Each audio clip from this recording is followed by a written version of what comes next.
to please switch off your mic and cameras. Very good afternoon to respected dignitaries, governing body members of RAV, Director RAV, Dr. Vandana Siroha ma'am, Gurujans. I welcome you all in another intellectual session of Gyan Ganga webinar series. I, Dr. Garima Singh, on behalf of RAV, welcome you all for today's session.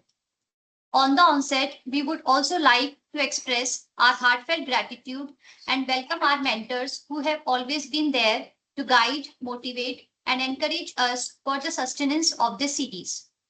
Respected Vaidya Shri Devin Tribunaji, President of GB RAV, respected Vaidya Shri Rajesh Koteja Sir, Secretary, Ministry of Ayush, respected Dr. Vandana Siroha Ma'am, Director RAV. Today's guest speaker is Dr. Praveen Prabhakar Joshi Sir, BMS, MD, CRAV Guru in Kai Chikitsa from Dhule, Maharashtra, who has joined us today in the 258th episode of this knowledge voyage. Let us begin the session by seeking the blessings of Lord Dhanvantri.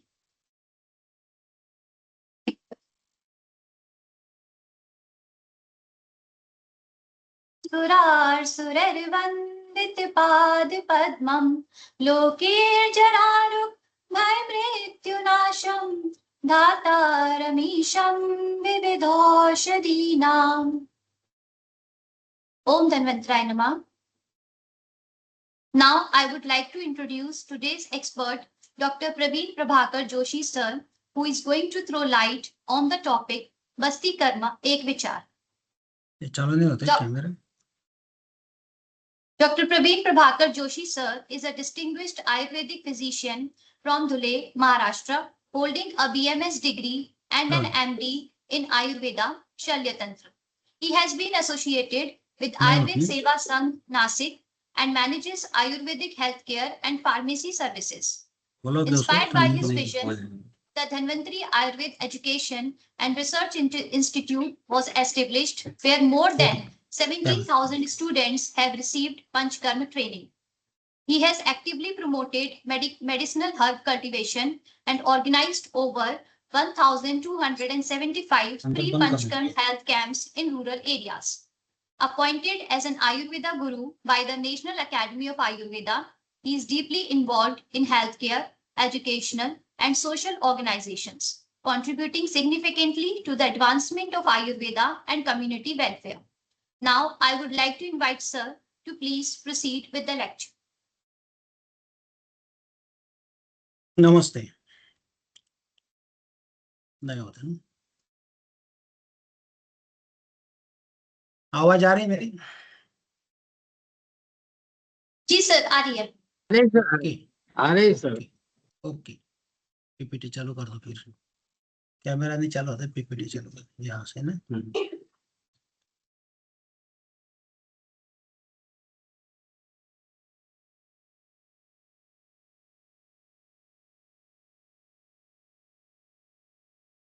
नमस्ते सब गुरुजन, राष्ट्रीय आयुर्वेद विद्यापीठ के सब परिवार और सब विद्यार्थी गणों को मेरा नमस्कार. पंचकर्म महर्षि वैद्य त्रम गोगटे अमरावती, नाना जोशी, वैद्य प्रता जोशी, कस्तूरे शास्त्री, इनको नमन करते हुए मैं कुछ कंसेप्ट आपके पास में रखने की कोशिश करता हूं. और उसमें शास्त्र सबको मालूम ही है, उसके अलावा शास्त्र के अलावा थोड़ा व्यवहार में बस्ती के बारे में कैसा सोचना है वो बताने की मैं कोशिश कर रहा हूँ. उसमें बस्ती एक विचार, ऐसा एक कंसेप्ट मैंने लिया है. अष्टांग हृदय के बारे में और पंचकर्म के बारे में नाना जी को एक श्लोक बहुत पसंद था और वो सबको आपको मोटिवेट करने वाला है. उसके बारे में बताऊं. इदम आगम सिद्धत्वात् प्रत्यक्ष फलदर्शनात् मंत्रवत प्रयुक्तम न मीमांसा कदाचन. यानी आयुर्वेद कैसा है तो आगम सिद्धत्वात् है. उसमें वाग्वट बोलता है कि मैंने चरक सुश्रुत सब पढ़ के सिद्ध किया है. प्रत्यक्ष फलदर्शनात् है, इसलिए आप जैसा उसमें बताया है वैसा मंत्रवत प्रयुक्तम न मीमांसा कदाचन. मीमांसा करने की जरूरत नहीं, जैसा बताया वैसा किया तो रिजल्ट मिलने वाला ही है, इतना गारंटी देने वाला ये ग्रंथ है. उसके हिसाब से पंचकर्मों में जो बस्ती कर्म है उसके बारे में मैं बता रहा हूँ। शेयर नहीं हो रही क्या? पता नहीं को बता रहा।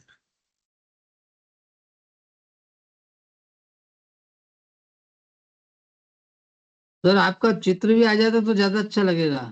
ओके, हाँ ये तीन निधि उसके ला दूंगी। अभी आ रहा है? जी सर, आ रहे ये तो सर। आ रहा, पर आपका चित्र भी आ जाए तो ज्यादा अच्छा वो लगेगा, नहीं, ज्यादा यहाँ अच्छा से नहीं लगेगा। चालू हो रहा है शायद। एक ऐसा नहीं हो मिनट, रहा है? चलो ठीक है सर, एक आपकी मिनट वाणी को सुनते हैं, आइए करिए। देखते हैं वापिस करके।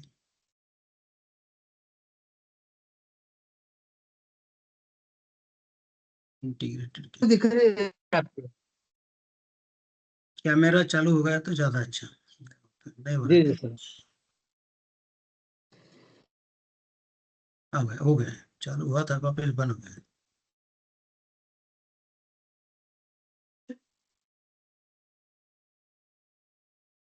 नहीं हो रहा ना?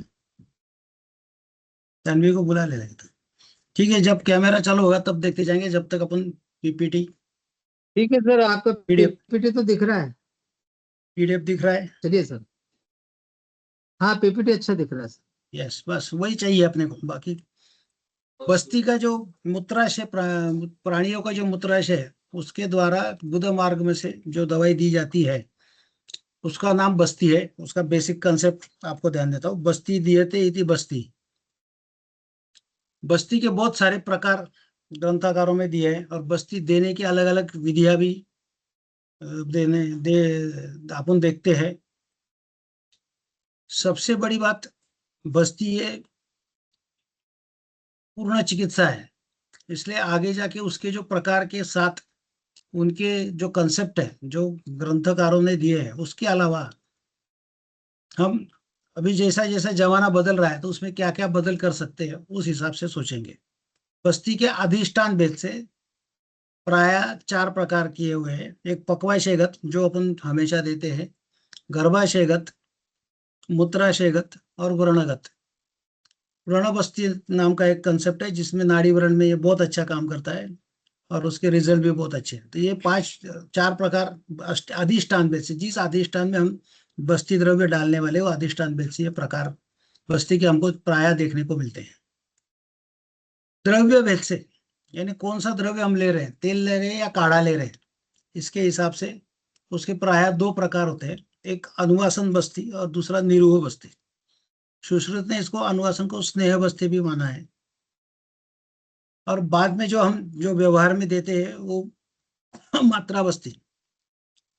अभी इसकी जो मात्रा है, जो स्नेह 6 घंटे में जीर्ण होता है यानी 50 ml या 60 ml तक का, वो उतनी मात्रा है, इसलिए उसका नाम है मात्रा बस्ती। लेकिन अनुवासन की मात्रा यहाँ मैं हाईलाइट करना चाहूंगा कि स्नेह बस्ती या अनुवासन बस्ती, यदि वैद्य को वह अनुवासन बस्ती ऐसा लिखा है तो वहां कम से कम 240 ml या 120 ml तक वो अनुवासन जाना चाहिए और 60 ml तक जो दिया जाता है उसको मात्रा बस्ती कहना चाहिए। ऐसा मेरा मानना है कि इतना बस्ती दिया तो वही उसका रिजल्ट आपको देखने को मिलेगा। इसलिए मात्रा बस्ती अंदाजे 60 ml के आसपास और अनुवासन बस्ती या स्नेह बस्ती कम से कम 120 या ज्यादा से ज्यादा 240 ml तक कम से कम उसका होना चाहिए। तो उसके रिजल्ट आपको 100% मिलेंगे। काम के आधार पर अलग अलग ग्रंथकारों ने अलग अलग पद्धति के बस्ती के प्रकार दिए हुए। उसके अलावा ही बहुत सारे बस्ती के प्रकार कार्मुकता के आधार पर आपको देखने को मिलते हैं। सुश्रुत ने शोधन बस्ती, लेखन बस्ती, स्नेहन बस्ती और ब्रुवन बस्ती ऐसे प्रकार प्राय दिए गए हैं। कैमरा ऑन हो सकता है क्या? नहीं हो रहा है, जा रहे तो ठीक है। पीपीटी शेयर केला कॅमेरा. ठीक है, जा रहे। ये प्राय चार बस्ती शोधन, लेखन, स्नेहन और ब्रुवन, ये चार बस्ती कार्मुकता के आधार पर सुश्रुत में आपको देखने को मिलेंगे। शोधन यानी जो भी दोष शरीर में ज्यादा मात्रा में है, प्रभुते शोधनम, दोष प्रभुत मात्रा में, उनको शोधन करके वो बस्ती के जरिए बाहर निकाल देते हैं। लेखन बस्ती में उसका लेखन करके बस्ती द्रव्य पक्वाशय से जाके ज्यादा करके मेद का लेखन, मांस का लेखन करने वाला, या दोषों के जो भी स्त्यानत्व वगैरह होगा तो उसको लेखन करने वाला लेखन बस्ती, स्नेहन बस्ती और ब्रुवन बस्ती। ये नाम इंपॉर्टेंट है, आगे जाके जब बस्ती के कर्मकाल योग में हम देखेंगे तो इसकी मदद आपको कार्मुकता की आधार पर बस्ती कैसे उसमें डिवाइड होते हैं वो समझ में आ जाएगा। वाग्भट में एक उत्क्लेशन बस्ती अलग से बताया है, दोषहर बस्ती बताया, वात पित्त कफ और वो बोलता है 3 ही बस्ती दे दो, वात पित्त कफ के लिए एक दोषों के लिए एक एक बस्ती, 3 बस्ती भी हो गए। उसके बाद में वो ये भी बोलता है कि जब तक उपशय नहीं मिलता तब तक भी बस्ती देते रहो। और शमन बस्ती, ये 3 प्राय है। प्राय शब्द इसका बोलता हूँ कि बाकी ग्रंथों में उस वाग्भट में बाकी सब चीजों पे और बस्ती के प्रकार आए हैं, लेकिन प्राय 3 ज्यादा अलग से बस्ती के कार्मुकता के आधार पर दिए हुए बस्ती। इसका सबका कंपाइलेशन शारंगधर में आपको बस्ती के बारे में कंपाइलेशन ज्यादा मिलेगा। उसमें उसने उत्क्लेशन बस्ती, दोषर बस्ती, शोधन बस्ती, शमन बस्ती, लेखन बस्ती, ब्रुवन बस्ती, पिच्छा बस्ती, ये चरक वाग्भट में भी आया है लेकिन यहाँ उसने लिया, और दीपन बस्ती 8वां बस्ती जो अलग से लिया है। ऐसे 8 बस्ती के प्रकार कार्मुकता आधार के प्राय बताए। चरक ने वातग्न बस्ती, बल वर्ण कृत बस्ती, ऐसा एक बस्ती है।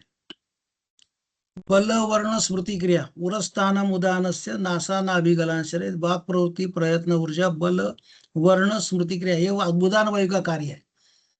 यानी बल वर्णकृत बस्ती ऐसा नाम लिख के छोड़ दिया है, तो उसका मतलब हमको उसका इस्तेमाल कहाँ करना है, वो वहां आपको कौन सी कार्मुकता के वो बस्ती काम करेंगे, उसके द्रव्य काम करेंगे, तो उदान वायु के ऊपर काम करेंगे। बल वर्णकृत बस्ती, ये उदाहरण के तौर पे मैंने दिया है। स्नेहनीय बस्ती, शुक्रकृत बस्ती, शुक्र की उत्पत्ति निर्माण करने वाला, एजोस्पर्मिया वाले समझो पेशेंट आते हैं तो इस बस्ती का इस्तेमाल करके शुक्र की उत्पत्ति यहाँ हो रही क्या नहीं वो देखने के लिए हमको काम में आते हैं ये बस्ती। उसमें ज्यादा द्रव्य नहीं है, लेकिन सेंधव जो शोधन छेदन वगैरह करके और स्रोतोरोधन ऐसा करने का काम करता है। तो शुक्रकृत, शुक्र की उत्पत्ति निर्माण करने वाला बस्ती, कृमिघ्न बस्ती, और वृषत्वकृत बस्ती, वाजीकरण बस्ती अलग से उसने चरक ने दिया है। ये प्राय प्रत्येक ग्रंथों के अलग अलग प्रकार आपको देखने को मिलेंगे, उसकी जो कार्मुकता है उस हिसाब से। अभी व्यवहार में शोधन बस्ती जो ग्रंथों में दिया है तो शोधन बस्ती के काम करेगा ही वो शोधन बस्ती का, लेकिन हमारे पास एक आधा पेशेंट आया और हमको उसको शोधन बस्ती देना है या तीक्ष्ण बस्ती देना है, तो हमारे पास जो द्रव्य है उस द्रव्य में गोमूत्र या पुराण आस्वारिष्ट का इस्तेमाल हम प्राय करते हैं तीक्ष्ण बस्ती के लिए। तो गोमूत्र और आस्वारिष्ट उस बस्ती में हम सम्मिलित करते हैं तो शोधन बस्ती का कार्य बहुत अच्छा बचता है। एक आधा बस्ती गलती से तीक्ष्ण हो गया, उसमें तीक्ष्ण उष्ण तो ज्यादा है, या वो शोधन कर तो करना है लेकिन रुग्ण को तकलीफ नहीं होनी चाहिए, वहां फिर मृदु बस्ती करना है उसको, उस बस्ती को मृदु करना है। जो द्रव्य हमारा बस्ती तैयार हो गया है उसको मृदु करने के लिए फिर उसमें क्या ऐड कर सकते हैं, तो तेल की मात्रा बढ़ा सकते हैं या दूध की मात्रा बढ़ा सकते हैं, यदि क्षीरपाकी अवस्था में उसको करके, तो वो शोधन का भी काम करेगा, लेकिन उसकी रुग्ण और व्याधि ये दोनों का विचार करके मृदुत्व भी हम निर्माण कर सकते हैं। ये थोड़ा सा व्यवहार के हिसाब से दिया है। पुराना आस्वारिष्ट गोमूत्र बहुत अच्छा काम करता है शोधन के लिए। लेखन बस्ती में क्षार का इस्तेमाल हम कर सकते हैं, यदि क्षार नहीं है तो लेखन आस्वारिष्ट और गोमूत्र भी लेखन का काम करते हैं। जो उत्क्लेशन बस्ती आया है उसमें मदन फल जैसी दवाइयों का इस्तेमाल करके उसको उस बस्ती द्रव्यों को हम बनाते हैं, तो उत्क्लेशन बस्ती का काम होता है। हमने वोमन में लिए पेशेंट को 50-50 ग्राम या 50-25-75 ग्राम स्नेहपान अच्छा दे दिया और विश्राम काल में उसको चेक किया और उसको देखा कि इस पेशेंट को वातावरण दीप्तोग्नि वर्चस स्निग्ध समतम ऐसे सम्यक स्नेह के लक्षण है कि नहीं है। तो सम्यक स्नेह के लक्षण आ रहे हैं लेकिन पूरे जितने चाहिए पूरा पूरा उसका जो रिजल्ट मिलना चाहिए वो नहीं आ रहे, तो फिर वहां उस दोषों को उत्क्लेश करने के लिए विश्राम काल में भी ये मदन फल डाल के एक बस्ती नीरो बस्ती हम दे सकते हैं। जो नीरो बस्ती का काम क्या है, कोष्टम वायुष्य निग्रह, शाखागत दोषों को कोष्ठ में निकालना है। कफ के आश्रयी स्थान और संचारी स्थान सबसे ज्यादा है। तो आश्रयी स्थान और संचारी स्थानों से कफ के जो गुण है, उन गुणों के हिसाब से आपने कितना भी अच्छा स्नेहन किया, स्वेदन किया, दोषों को पतला किया, पतला हुआ दोष आमाशय में आने में दिक्कत देते हैं बहुत बार, या वो उतने तो उत्क्लेशित होते नहीं, क्योंकि वमन का क्राइटेरिया फिक्स है, तत्र उत्कृष्टे समुत्कृष्टे कफे प्राय चले मले। दो चले मले चाहिए, उत्कृष्ट चाहिए, तो ही हम वमन देने वाले हैं। तो उसको मदद करने के लिए उत्क्लेशन बस्ती हमारा काम करता है। शमन बस्ती, वात शमन करने वाला, पित्त शमन करने वाला, कफ का शमन करने वाला, शूल प्रशमन आदि बस्ती, यानी शूल जो होगा उसका शमन करने वाला। ऐसे बस्ती के कार्मुकता वेदा हिसाब से भी काम हम देख सकते हैं। ब्रूहण बस्ती, कर्षण बस्ती, रसायन बस्ती, ये रसायन और वाजीकरण बस्ती जो है, ये खले कपोत ने ऐसे बहुत अच्छा काम करते हैं। एखादा रसायन, लेंडी पिंपड़ी रसायन हमको देना है इस पेशेंट को रस धातु के लिए, तो हम क्या करते हैं, 1 से 7 और 7 से 1 ऐसी वर्धमान मात्रा में लेंडी पिंपड़ी देते हैं। 1 2 3 4 5 6 7, फिर 7 6 5 4 3 2, 14 दिन के बाद उसके हृदय वो रसक क्षय वाला है, और उसको हम रसायन चिकित्सा क्यों देते हैं, तो आसार धातु को सारवान बनाने के लिए और सारवान धातु को बलवान बनाने के लिए।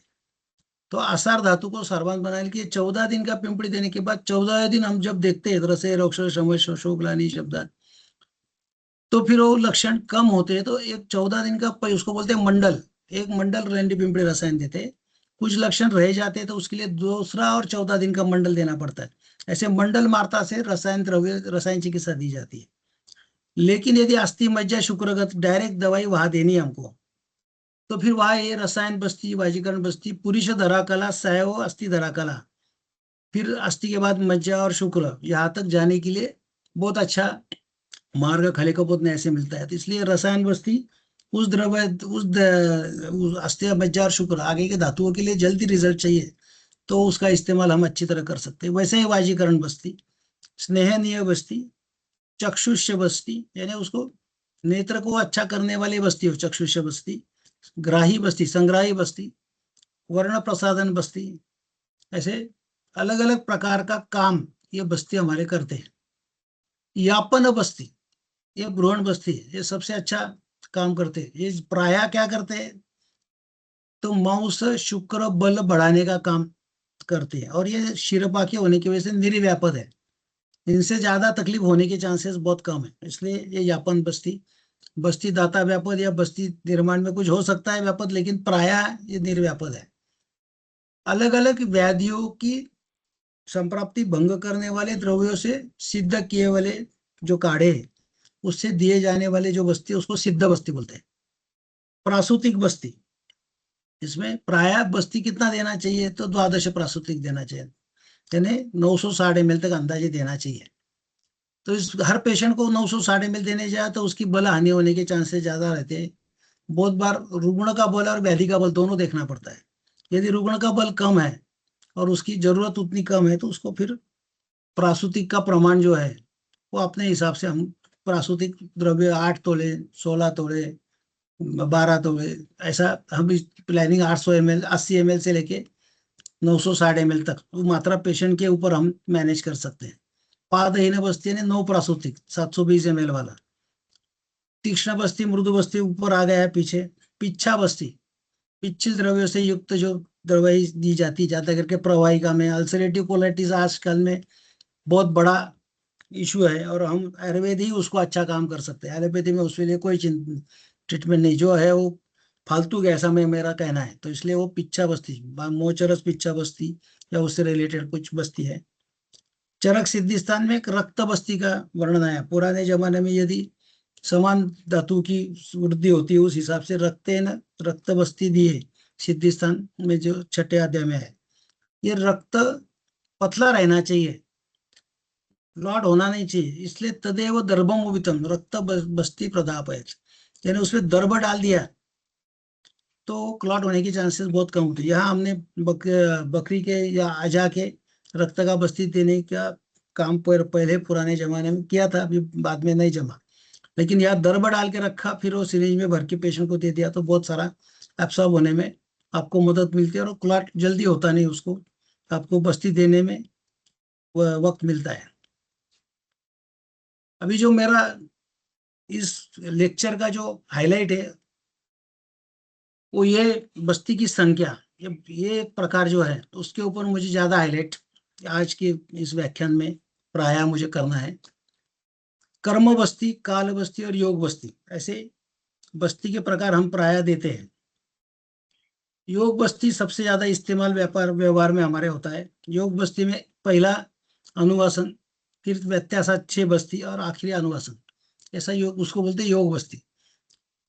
ये ग्रंथकारों ने दिया हुआ है। ये जो है ये मास्टर फार्मूला कार्ड है। इसको देने के लिए हमारे क्लिनिक में हमको उसका स्टैंडर्ड ऑपरेटिव प्रोसीजर बनाना पड़ेगा, और जब पेशेंट सामने आता है और इमरजेंसी कुछ देना पड़ता है वो उस हिसाब से, और उसकी प्रक्रिया तीसरी स्टेप अलग हो सकती है। काल बस्ती के 16 बस्ती देने को बोला है। पहला अनुवासन, व्यत्यासात 12 बस्ती तेल काढ़ेगा, अनुवासन और निरोह, और बाद में 3 अनुवासन। कर्म बस्ती 30 बस्ती देने को बोला है। पहला अनुवासन, 24 व्यत्यासात, और बाकी 5 जो है वो बाद में अनुवासन बस्ती दे।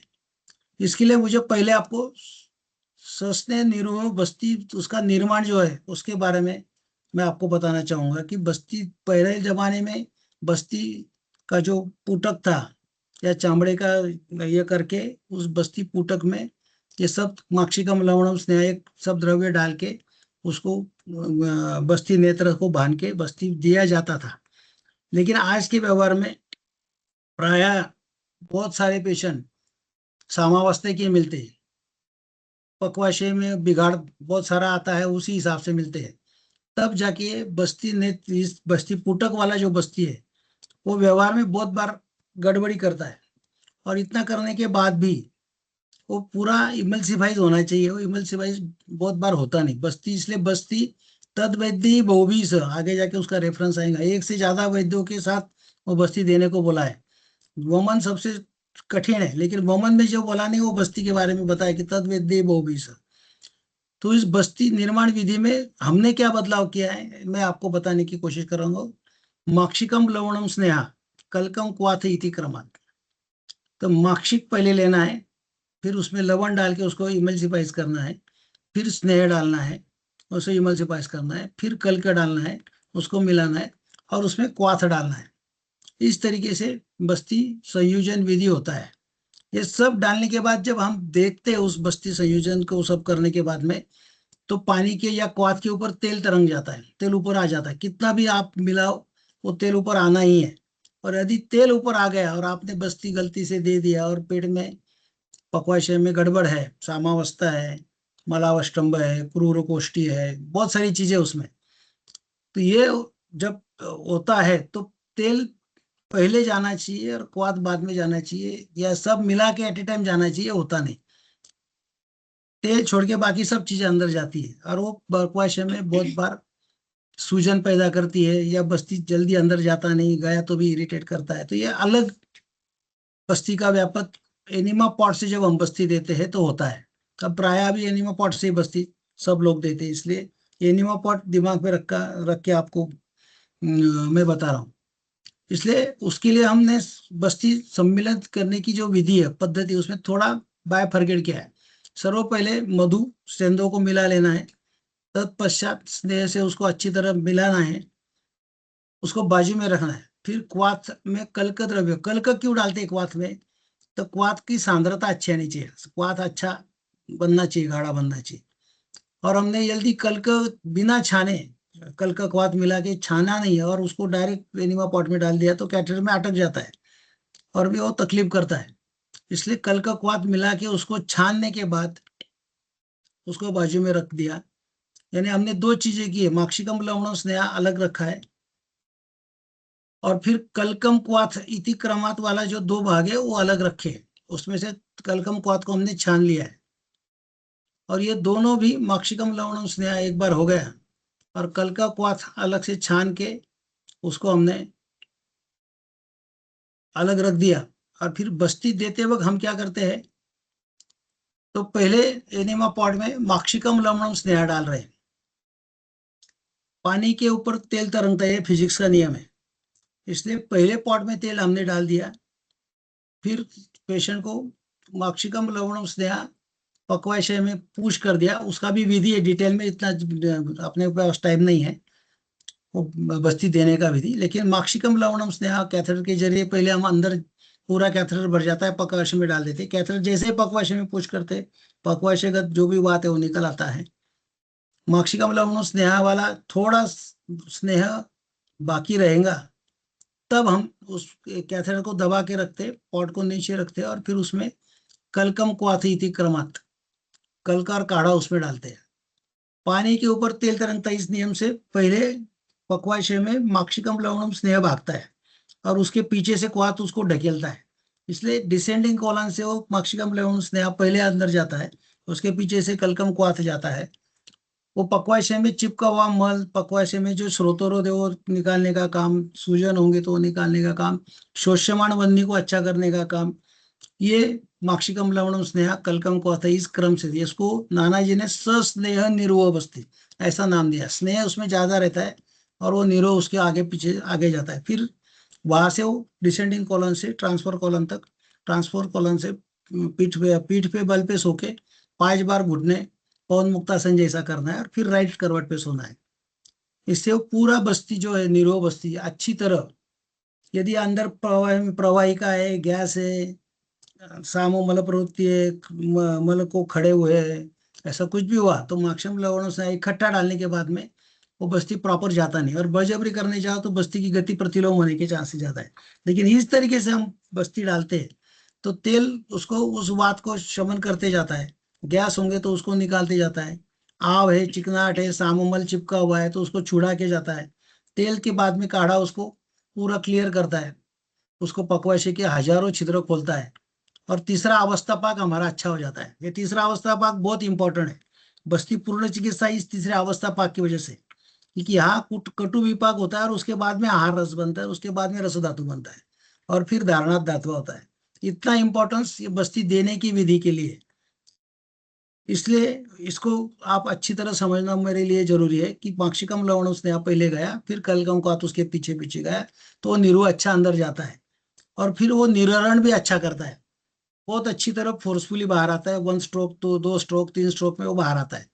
और जैसे ही वो बाहर आता है तो आते वक्त ये सब पहले पक्वाशय को खाली करके आता है, पहला बस्ती उस हिसाब से निकल जाता है और फिर आगे जाके मल के साथ बाकी सब चीजें, गैस, वात, मल, ये सब निकालने का काम करता है। एनीमा पॉट को हमने इस तरीके से कैथेटर लगा के रखा है, उस कैथेटर को आधी नली और बाकी कैथेटर लगा, तो हर पेशेंट को अलग अलग कैथेटर हम इस्तेमाल कर सकते हैं, उसके लिए एनीमा पॉट का पता है। सीरीज को भी वैसा ही लगा के रखना है, कभी भी सीरीज को कैथेटर जोड़ने के बाद कैथेटर पुश नहीं करना, पहले कैथेटर पुश करना, पक्वाशय से वायु निकाल देना और फिर सीरीज जोड़ के फिर बस्ती देना है, ये ज्यादा इंपॉर्टेंट है। इसलिए मात्रा बस्ती का मैंने फोटो आपको दिखाया है। ये बहुत बार हमने बस्ती आजा का बस्ती लेने की कोशिश की लेकिन वो मिला नहीं, लेकिन ये चीज हमको मिल गई जिससे हमने कोशिश किया था इसमें काढ़ा भर के या तेल भर के डालने का, लेकिन उतना वो प्रैक्टिकली उसका व्यवहार हमको जमा नहीं। लेकिन इसका हमने फिर बस्तांड घृत नाम का एक घृत बनाया है जो वाजीकरण या बाकी चीजों में हम इस्तेमाल करते। कैथेटर के बजाय ये बकरी के आंतड़े का भी हमने इस्तेमाल करने की कोशिश की, इसके अंदर से काढ़ा अंदर जा सकता है क्या, बस्ती नेत्र को डोरी से पैक करके बांध के कुछ उपयोग हो सकता है क्या, तो उसको ही हमारा इतना उपयोग हुआ नहीं, इसलिए वो आंतड़े का भी हमारा फैल गया, बस्तांड का भी हमारा फैल गया, इसलिए हम एनीमा पॉट से अभी ज्यादा करके बस्ती देने की कोशिश, एक प्रयोग के हिसाब से हमने ये करने की कोशिश। बस्ती द्रव्य, जब हमारा पास बस्ती के पेशेंट बहुत सारे रहते हैं तो बस्ती द्रव्य पहले हमारा बन जाता है, लेकिन देते वक्त पेशेंट को बस्ती द्रव्य देना है तो डायरेक्ट गैस के ऊपर या इसके ऊपर रखने के बजाय अच्छी तरह जल पात्र में जल पात्र रख दिया और उसके ऊपर छोटे छोटे जो बस्ती देने वाले पात्र है वो रख दिए तो उसके बाष्प से या गर्म पानी से वो कोष्ण हो जाते हैं। बस्ती कैसा देना चाहिए तो कोष्ण देना, हर बार क्या करते हैं कोष्ण बस्ती देने के कोशिश में हम ऊपर से पानी डाल देते, ज्यादा गर्म हो गया तो पानी डाल देते, ज्यादा ठंडा हुआ तो कुछ गर्म द्रव्य या गर्म बस्ती डालने की कोशिश करते, वो जजमेंट जमता नहीं, इसलिए उसको वो भांडे को यदि गर्म पानी में रख दिया तो जल्दी वो कोष्ण हो जाता है, और कोष्ण होने से फायदा भी हमको ज्यादा मिलता है। अभी आस्थापन और निरोग ये जो व्यत्यासात बस्ती दिया जाता है, और पहला अनुवासन ही देना चाहिए क्या?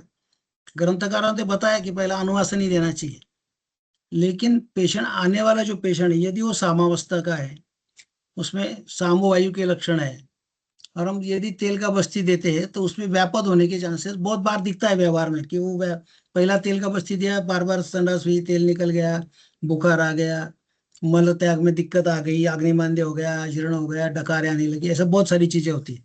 उसका उत्तर यहाँ दिया है कि अस्ताप्यम स्नेहितम स्विंदम शुद्धम लब्ध पदम बलम पुनः। तो 21वें श्लोक में बोलता है कि अनुवासन कैसा कैसा देना है, और फिर वसंत ऋतु में वगैरह वगैरह वो बाद में देखेंगे, लेकिन अनुवासन के लिए क्राइटेरिया है। कौन सा क्राइटेरिया है? तो निराम अवस्था चाहिए और अग्नि अच्छा चाहिए, ये दो चीजें अच्छी है तो अनुवासन से आप शुरुआत करो। पक्वाशय खाली है तो अनुवासन से आप शुरू करो, नहीं तो पक्वाशय को खाली करके एक सस्ते निरोग बस्ती देके उसको पिला के फिर अनुवासन की प्रक्रिया शुरू करो, तो फिर वो अनुवासन अच्छा काम करता है। ये व्यवहार है, इस व्यवहार में इस तरीके से बोलता हूँ। एक आधे पेशेंट को सामवायु की लक्षण ज्यादा है और अनुवासन से हम शुरू करते हैं और व्यत्यासात करने की कोशिश करते हैं तो होता नहीं, उसके लिए हमको आगे जाके जो चार्ट है उसके बारे में भी देखना पड़ेगा।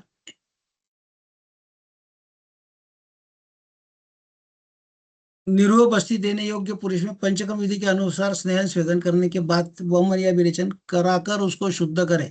यानी जो कर्म काल योग बस्ती सब हम जो क्रम से पंचकर्म करते हैं, पहले वमन हो गया, फिर विरेचन हो गया, फिर हमने गैप डाला, रसादि संशोधन कम किया, और फिर अभी बस्ती कर्म हमको करना है, तब उसका कोष्ठ कैसा रहेगा? नॉर्मली रहेगा। तब उसको कर्म काल योग बस्ती जो मास्टर फॉर्मूला कार्ड वाला है वो हम अच्छी तरह दे सकते हैं।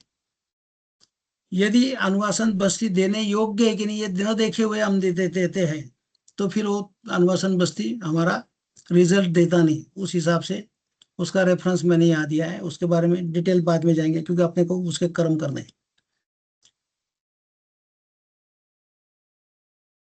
बस्ती प्रयोग करते समय सामावस्था निरावस्था क्यों ध्यान देना है?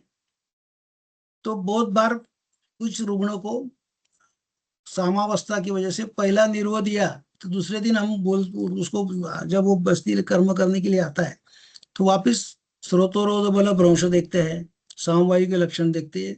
यदि जरूरत है तो दूसरा भी हम सस्नेह निर्वही देते हैं या आस्थापन ही बस्ती देते हैं, तीसरा आस्थापन देते हैं, फिर जाके कहीं निराम अवस्था आती है, और निराम अवस्था आने के बाद चौथा जब अनुवासन देते हैं और अग्नि भी अच्छा तब तक हो जाता है तो अनुवासन 4 गुना ज्यादा हमको रिजल्ट देता है। इसलिए अनुवासन और निरोह का जो निर्णय लेना है वो वैद्य ने लेना है। यदि कंपाउंडर के भरोसे आप योग बस्ती का कर्म आज से 7 दिन तुमको करना है, इस कंपाउंडर को मिल लेना है, ऐसा किया तो उसमें जो रिजल्ट आपको मिलने चाहिए, बस्ती पूर्ण मात्रा जो पूर्ण चिकित्सा है इसका जो अनुभव है तब आपको नहीं मिलेगा। इसलिए ये कार्यक्रम आपको इम्पोर्टेंट है।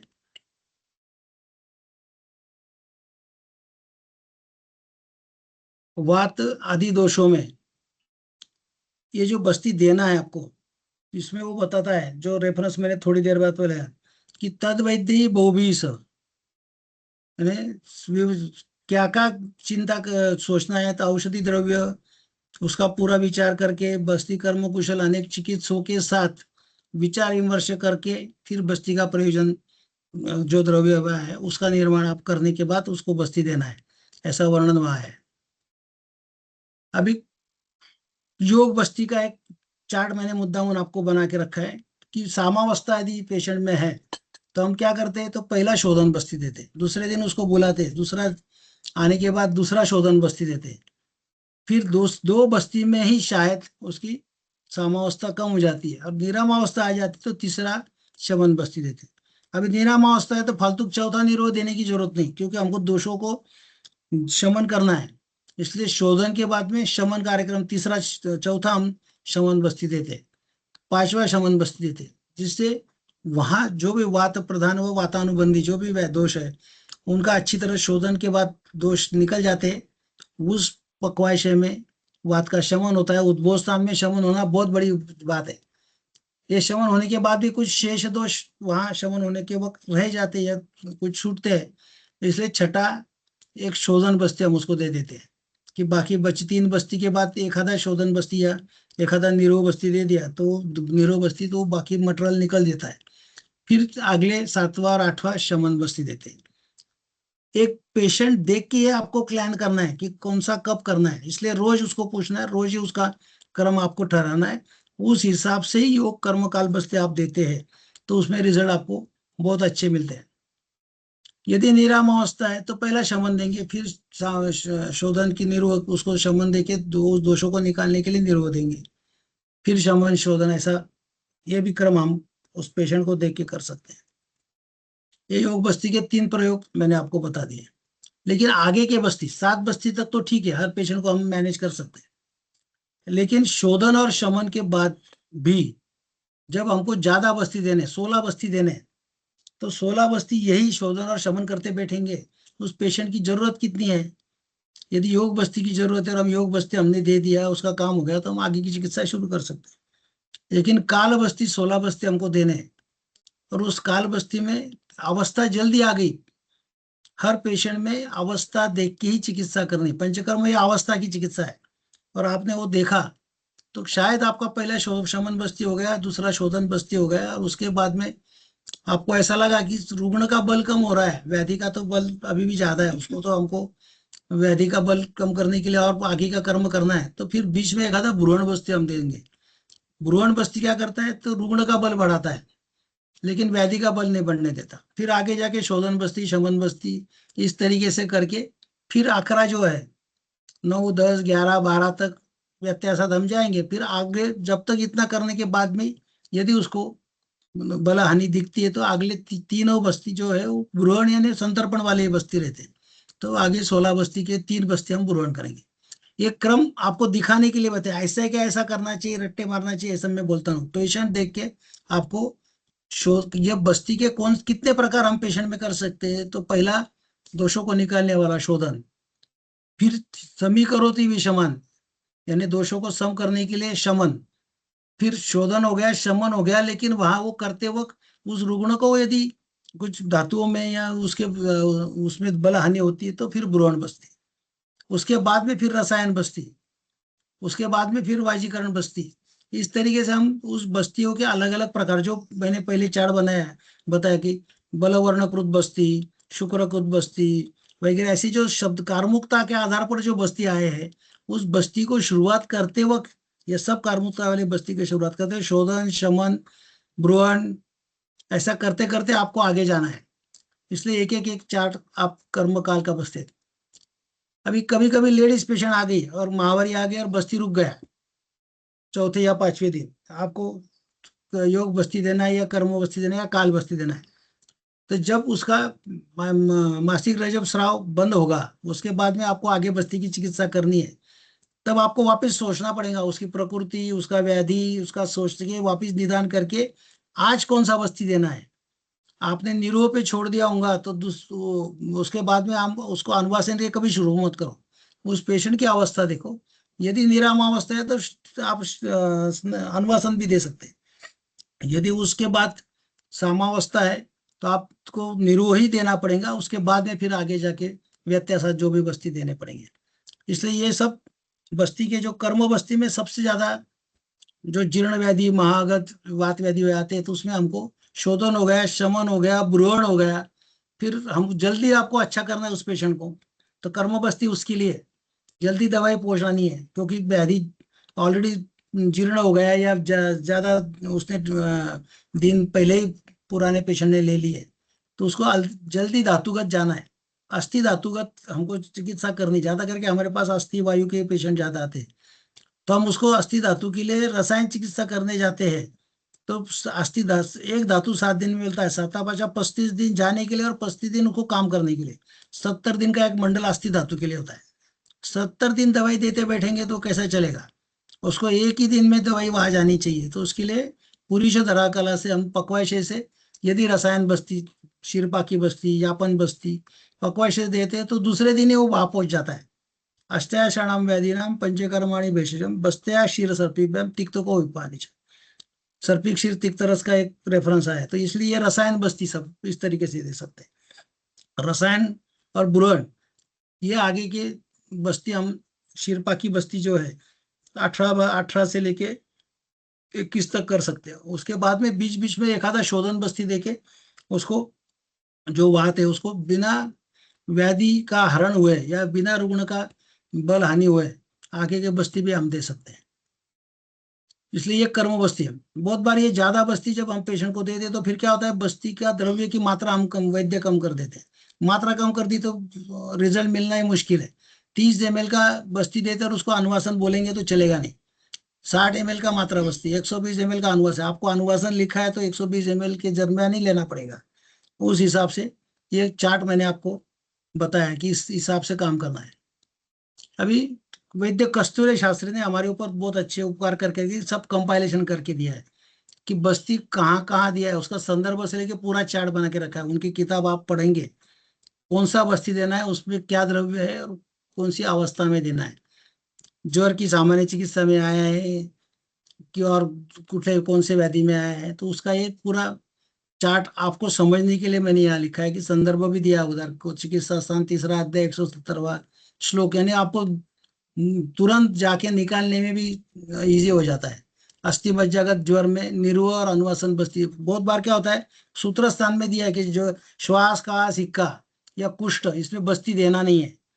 और जब आप अध्याय निकालते हैं और बस्ती देना नहीं एक बार बता दिया कि फिर दिमाग में वो बहुत लोग जो सिखाने वाले हैं वो डाल देते हैं कि बस्ती यहाँ नहीं देने को बोला है, आपको बस्ती श्वास का सिक्का में देना नहीं है। और पेशे वो जो स्टूडेंट है या जो भी सीखने वाला वैद्य हो, दिमाग में पक्का खुद के बैठ जाता है कि बस्ती है। लेकिन जब आप अध्याय निकालेंगे तो कुष्ठ में बस्ती का वर्णन है, प्रमेय में बस्ती का वर्णन है, श्वास का सिक्का में निरामावस्था थी, बस्ती ही श्वास की वेगावस्था कम करता है। तो ये समझने के लिए ये रेफरेंस मैंने आपको दिया है कि सामान्य चिकित्सा सूत्र और विशेष चिकित्सा में बस्ती का वर्णन कहाँ कहाँ है। आप यदि आपको कंपाइलेशन करने को नहीं जम रहा है तो आपके पास ये कंपाइलेशन है और उसको आप बराबर उसका उपयोग करते हैं उस द्रव्यों का, तो आपको बराबर काम होता है। कुष्ठ में दार्व्यादि बस्ती सामान्य चिकित्सा सूत्र में है। वातोल्बन कुष्ठ में निरुआ अनुवासन, मदन फादी तेल का अनुवासन, ये रेफरेंस आया है, वहां नहीं दिया है, लेकिन वो सामान्यतः ये नहीं करना है आपको। सामान्य विशेष सिद्धांत पदार्थ विज्ञान आप पढ़े हो, विशेष में आपको ये करना है। राजयक्ष्मा में बल हानि है, लेकिन अंश पार्श्व शिरशूल में बस्ती देना ही है। अवस्था ही है कि कहाँ रुकना है और कहाँ नहीं रुकना है, और अवस्था आपको आ गई तो फिर टेंशन नहीं। उस हिसाब से ये सजग रह के बस्ती कर्म आप यदि सीखते हो तो उसमें आपको रिजल्ट बहुत अच्छा आएगा। इसलिए इसका रेफरेंस आपको मैंने दिया है। बहुत सारी चीजें बोलने में इसके लिए, लेकिन आपको सिर्फ एक एक कंसेप्ट देके मैं आगे जाऊंगा जो मुझे बताना था कि पूरा पंचकर्म का कंपाइलेशन, और वो ज्यादा करके चरकोक्त, उनका चरक के ऊपर बहुत विश्वास था इसलिए उन्होंने चरकोक्त चीजें ज्यादा बढ़ाई है। हमारा काम वाग्भट था, इसलिए मैंने अभी वाग्भट के पक्वाशय शोधन बस्ती, ये कार्मुकता कैसी दिखती है, पेशेंट हमारे पास जब आता है तो हमको उसको क्या करना है वो दिमाग में रख के फिर ये द्रव्य ये कल्प स्थान में हमको मिलते हैं और इनका इस्तेमाल करके यदि टिपिकल हम बस्ती देते हैं। पहला जो सस्ने निरो बस्ती हम व्यवहार में इस्तेमाल करते हैं, हमारे यहाँ बहुत गरीब लोगों की या सस्ते में पंचकर्म किया जाता है, हम ऐसा मानते हैं। सादा एक टिपिकल बस्ती है, 50 ml या 100 ml तक, 50 ml तिल्ली का तेल, तिल्ली का तेल नहीं है तो खाने का तेल, वो नहीं है तो जहाँ तुम्हारे एरिया में जो तेल उपजता है वो, लेकिन प्राय तिल्ली का तेल। 1 चम्मच त्रिफला चूर्ण डाल के 1 लीटर पानी में, यानी 996 तोले में, उसका काढ़ा या फांड बना के त्रिफला का काढ़ा हम बना सकते। तेल तिल्ली का त्रिफला काढ़ा, उस तेल में माक्सिकम लवण उसने आपको डालना है तो डाल दिया, त्रिफला काढ़ा बना दिया, और उसका वो सस्ते त्रिफला काढ़े का सस्ते निरोबस्ती भी देते हैं। तो उसकी कॉस्ट कितनी आनी चाहिए, बहुत ज्यादा से ज्यादा, अभी एनिमा पॉट का आप भाड़ा भी लगा देते हैं तो भी ज्यादा से ज्यादा उसकी कॉस्ट आती है अंदाजे 1.5 रुपया 2 रुपये या 5 रुपये, ज्यादा पानी का भी भाड़ा लगा तो 5 रुपये 7 रुपये तक वो निरोबस्ती होता है। और वो रिजल्ट उतना ही देता है जितने ये अभी जो द्रव्य मैं आगे जाके बताने वाला हूँ। लेकिन वो उतना रिजल्ट देता है तो फिर वही क्यों इस्तेमाल करना, बाकी ये जो ग्रंथों में इतना दिया क्यों है। तो आपको विशेष उस पेशेंट में बस्ती दिया, आपको उपशय मिला, गूढ़ लिंग व्याधि उपशय अनुपशय अभ्याम परीक्षित, उपशय मिला, आपकी लाइन ऑफ ट्रीटमेंट बराबर है, त्रिफला काढ़े ने आपको बता दी कि आप बराबर जा रहे हैं। फिर उस पेशेंट को उस धातु तक जाने के लिए, उस संप्राप्ति भंग करने के लिए फिर ये विशेष द्रव्य डाल के आप आगे का बस्ती चालू करो। हमने मुस्तादियापन बना तो रखा और पेशेंट भाग गया, आया ही नहीं, फिर क्या करेंगे, मुस्तादियापन वाया जाता है। तो ऐसा विशेष बस्ती शुरुआत करने के पहले, शुरुआत में अवस्था देखने के लिए ऐसे सामान्य बस, बहुत सारी बस्ती ऐसे सामान्य जब कम कॉस्ट वाले आते हैं, और उसके बाद में फिर आप उसका प्रोटोकॉल बना के उसको व्याधि प्रत्यनिक बस्ती बना सकते हैं। तो ये कार्मुकता के आधार पर पक्वाशय का सिर्फ शोधन करना है। तो हमारे पास 4 चीजें, 4 बस्ते हमारे पास तैयार है। इस पेशेंट को कौन सा चाहिए, बस निकालो, गणित पंचकर्म ये सब गणित जैसा है, इसमें से जो भी चीजें निकालो उसका बस्ती दे दो। पक्वाशय का शोधन हो गया, पक्वाशय शुद्ध हो गया, सार्किट्य वजन सुधरेगा, मूत्र की उत्पत्ति अच्छी होगी, मल की उत्पत्ति अच्छी होगी, तीसरा अवस्था पाक सुधरेगा, आहार रस अच्छा होगा, रस धातु अच्छा होगा। यानी कितना बेसिक कंसेप्ट है ये, पक्वाशय शोधन इतना नाम नहीं है, तो उसमें ये सब चीजें आपको देखने दी। शुक्र मांस प्रद बस्ती, शुक्र और मांस को आपको तुरंत ताकत देनी है, तो इसमें यह द्रव्य 4 प्रकार के हमारे पास काढ़े हैं, यह दवाइयाँ है। फिर इसको निरोध देना, क्या अस्थापन देना, शिरपाकी देना, क्या अनुवासन इसका सिद्ध तेल बना के देना, ये आपके ऊपर है। नहीं तो फिर बहुत बार क्या हो जाता है, नहीं नहीं ये तो ये मुस्तादी अपन शिरपाक में बना के रखा है, उसमें माउस बीज डालने को बोला है, सब करने को बोला है, लेकिन हमारे पास उसमें से जो चीज है उस मुस्तादी यापन का हम निर्वो भी बना सकते हैं, अस्थापन भी बना सकते हैं, उसका सिद्ध तेल बना के रख सकते हैं, और अनुवासन भी बना सकते हैं, शीरपाक भी बना सकते हैं। वो अपने वैद्य के ऊपर है, वैद्य ने क्या करना है उसका। तो इसलिए शुक्र और मांसों को, मांसक्षय, मांसों का लेपन कार्य बिगड़ा हुआ है, मांसक्षय वाला प्रश्न है पेशेंट, प्रतिलोम धातु क्षय वाला राजस्व पेशेंट है, तो उसको ये द्रव्य हमको डाल के अनुवासन भी बना के दे सकती है यदि निराम अवस्था है तो, अस्थापन भी दे सकते हैं, निरो भी दे सकते हैं। इसलिए वर्णन मैंने आपको दिया। ग्राही बस्ती, ग्रहणी वाला पेशेंट है, कंट्रोल नहीं हो रहा है, पेट में मरोड़ आ रही है, बार बार उसको संडास को जाने को हो रहा है, तो हमारे पास ये 5 प्रकार की द्रव्य दिए हुए हैं, इनका हम इस्तेमाल करके उसको अवस्टम्बा पुरीशस्त्र, ये कंसेप्ट तक हम आ सकते हैं, ये बस्ती की वजह से हम इसको आ सकते हैं। इसके लिए कितने भी किलो भरे हमने दवाई खाई तो भी वहां सार्किट्य वजन सुधरेगा नहीं, लेकिन यहाँ पक्वाशय का टोन सुधरेगा, अंदर का म्यूकस मेम्ब्रेन रिपेयर होगा और पक्वाशय जल्दी अच्छा हो जाएगा, तो उसके रिजल्ट हमको बहुत अच्छे मिलने वाले। जीवादान और रक्त के निर्गमन यदि हो रहा है, सरक्त प्रवाहिका है, सरक्त मल प्रवृत्ति है, तो उसमें ये जो द्रव्य है वो रक्त का निर्गमन हो रहा है, तो उसको कंट्रोल करने के लिए ये बस्ती दी है। ये सब मटेरियल तैयार दे के रखा है, सिर्फ आपको उस वहां से वागवट में से निकालना है और आपको उस पेशेंट में इस्तेमाल करना है। शीरपा की बस्ती, बलवर्णकृत बस्ती, जो मैंने अभी थोड़ी बार आपको वर्णन किया, ये धीरे धीरे, ये ब्रुअंट विधि से धीरे धीरे देने पर परम लाभ करती है। उसका गारंटी भी वो दे देता है कि ये कैसा देना है, धीरे धीरे देने से परम लाभ होता है। उसमें क्या द्रव्य दिया है वो भी आपको उसमें मिलेगा, उसको निकालिए। अब ये शुक्रकृत बस्ती कितना सीधा है, सेंधव है, मधु है, तेल है, दूध है, घी है, एक एक प्रसूति विधिवत देना है। ये शुक्र की उत्पत्ति करता है, यानी वहां उसकी संप्राप्ति भंग कैसी होती है उसके लिए एक बहुत बड़ा अलग से विषय हो जाएगा, लेकिन इसका कंसेप्ट आप उस हिसाब से ध्यान में रखो कि पूरी से धराकला से गया, फिर अस्थि बचा शुक्र, अगले धात्वाग्नि को पकड़ के आगे कैसा काम करता है। प्रमेह नाशक बस्ती, वहां नहीं देने को बोला, या प्रमेह को नाश करने वाला, प्रमेह कुष्ठ अभिसंध को दूर करता है। यानी यहाँ इस बस्ती को प्रमेह में तो देना ही है, लेकिन कुष्ठ की ऐसी कौन सी अवस्था है जहाँ देना है वो वैद्य को सोचना है। अवस्था ढूंढ के फिर वो बस्ती कितने देना है, क्या देना है, वो आपको योग कर्म काल कौन सा देना है वो देना है। अभिसंध को दूर करता है, नेत्राभिसंध में काम आता है ये प्रमेय नाशक बस्ती। यानी रेटिनोपैथी में डायबिटीज वाले पेशेंट को ये सबसे अच्छा हमारा काम कर सकता है। बहुत डिटेल में हम जा सकते हैं, लेकिन आपको समझने के लिए कृमिघ्न बस्ती, मूत्रकुच्छ बस्ती, अनाह में बस्ती, यानी अनाह भी है और मूत्रकुच्छ भी है, दोनों भी चीजें प्राय आपको देखने को मिलती। क्रॉनिक रेनल फेल्यूर में ये चीजें ज्यादा आपको देखने को मिलेंगी। क्या द्रव्य है, और छोटे छोटे द्रव्य है, बहुत सारी बड़ी मात्रा में नहीं। ये रक्त क्षय का मैंने अभी बताया। चक्षुष्य, दीपन तथा मांस बलप्रद बस्ती, ये सब ब्रुअन शिरपा की बस्ती आपको देखने को मिलते हैं। दीपन और लेखन बसती, इस पे एखादी पेशंट में अवस्था आ जाती है कि इसका दीपन होना चाहिए, लेकिन इधर उसका रस रक्त क्षीणता है, अग्निमंद हो गया, मांसमेद वृद्धि है, अस्थिमज्जक्ष है, फिर उसको दीपन तो करना है लेकिन उसका लेखन भी होना चाहिए। लेकिन ये सिर्फ हेडिंग पे मत जाना, हर बस्ती के पीछे वहां लिखा है कि ये कहाँ काम करता है, उसको बोलते हैं उस फलश्रुति, उस बस्ती की फलश्रुति कैसी है, तो तथा जंगा, उरु, पाव, त्रिक, पृष्ठ, इनके शूल, यानी यहाँ शूल होता है, म्हणजे एवियन से लेके लंबर स्पॉन्डिलोसिस से लेके हिप जॉइंट में कोई भी प्रॉब्लम होगा तो वहां से लेके ये काम करता है, उसकी गारंटी वहां वाघों ने देखी रखी। कफ द्वारा वात का आवरण होतं, अवृत्त वात में काम करता है, मल संघ होतो, मूत्र संघ होतो, आत्मान होतो, अनाहत हो, अर्श, ग्रहणी, इतने लोगों को दूर करता है। अभी एक को एक नीचे एक लिखो, अर्श की कौन सी अवस्था है जहाँ ये काम करेगा, ग्रहणी की कौन सी अवस्था है, फिर ग्रहणी का अध्याय निकालने का, ग्रहणी का वो अवस्था है वहां लिखनी है, फिर इसकी मात्रा काल अनुपान आपको जो बस्ती देने का जो विधि है आपको देखना है।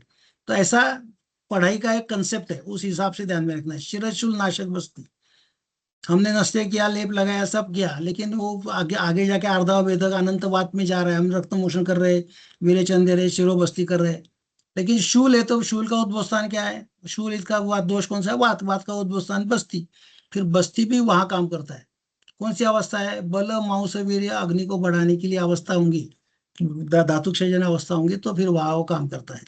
यानी ऐसी अवस्था हर बस्ती के नीचे आपको दिए हुए। योनि दोष उदावर्त गुल्म में बस्ती, तो योनि दोष उदावर्त गुल्म आना, पार्श्वशूल, इनको ये दूर करता है। क्या क्या करता है वो जो लिखा है ना, वो ऐसे ही नहीं है, वाग्वट में हर शब्द इंपॉर्टेंट है, हर शब्द को वह महत्व है, उसको अच्छी तरह ध्यान देंगे तो दो दोष इकट्ठा आ गए तो फिर वहां क्या करना है, दोष का संसर्ग का जो बस्ती है, तीनों दोष को भी यदि काम करना है तो फिर उसका भी सन्निपात का भी काम करने वाले बस्ती द्रव्यवादी है। यानी इतना सूक्ष्म ही समीक्षा, सूक्ष्म सूक्ष्म समीक्षा करके वो बना के तुम्हारे पास आयता दे के रखा है, सिर्फ आपको इस्तेमाल करना है। लेखन बस्ती, चक्षुष्य बस्ती, माधुतेलिक बस्ती, युक्त, यह नाम तो आपने सुना है, युक्तरथ बस्ती, इसके बारे में बताने की जरूरत नहीं। सिद्ध बस्ती, ब्रोहण बस्ती, उत्क्लेशन बस्ती, दोषार बस्ती, ऐसे बहुत सारे बस्ती के प्रकार है। शमन बस्ती, यापन बस्ती, यापन के बहुत मांस फलप्रद या जो भी है ब्रोहण बस्ती है, वो सब बस्तियां यापन बस्ती कहलाई जाती है। वो बल मांस को बढ़ाती है, रसायन और वाजीकरण दोनों भी काम ये करती है। मुस्ताद यापन, राज यापन है, उसमें सबसे बड़ा है। आप उसको अच्छी तरह देखेंगे मुस्ताद यापन में, तो उसकी बनाने का विधि आप देखो। अभी इसमें एक प्रश्न है, जंगल माउस, यहाँ अभी कौन लाएगा और कहाँ मिलेगा जंगल माउस, उसके पर्याय में हमारे पास क्या है और उसके पर्याय में कौन सा द्रव्य हम इस्तेमाल कर सकते हैं। मुस्तैयापन, हमने एक पेशेंट का बना के रखा और पेशेंट भाग गया, आया नहीं। दूसरा बल हानि वाला पेशेंट आ गया, कार्श था, हमने उसको वो पिलाने के लिए दे दिया। यानी बहुकल्पम बहुगुणम संपन्नम योग औषध जो बताया, यानी बस्ती का द्रव्य पीने के लिए दे सकते हैं तो दे सकते हैं, गुटी का बना सकते हैं तो बना सकते हैं, आसवरिष्ट बना सकते हैं, बना सकते हैं, सायरप बना सकते हैं, क्या बना सकते हैं। सायरप वाला द्रव्य या एखादा क्वाथ है, एखादा आस्वारिष्ट है, वो बस्ती के लिए आस्वारिष्ट की मात्रा में नहीं, लेकिन उसके द्रव्य बस्ती में इस्तेमाल करके हम इस्तेमाल कर सकते थे। इस तरीके से ये आया है। उसमें जो चीज है, रसांजन है, इंद्रजौ है, इसमें आपको क्या मिलता है उसको मिला के आपको अपनी दिमाग से, वाग्बड़ आखिरी में अध्याय में वही बोलता है कि खुद का दिमाग लड़ा और आपके हिसाब से आप इस बस्ती को बना और उसको हिसाब रट्टे मार के, ये किताब में ये मेरे पास अभी नहीं है जंगल मौस, इसलिए मैं नहीं दे सकता है, ऐसे करने की कोई जरूरत नहीं। ये क्या क्या करता है, ये वीर्य, मांस, अग्नि को पैदा करती है, यानी अग्नि मंद है या अग्नि के ऊपर की सबसे बड़ी द्रव्य ये मुस्तादियापन का।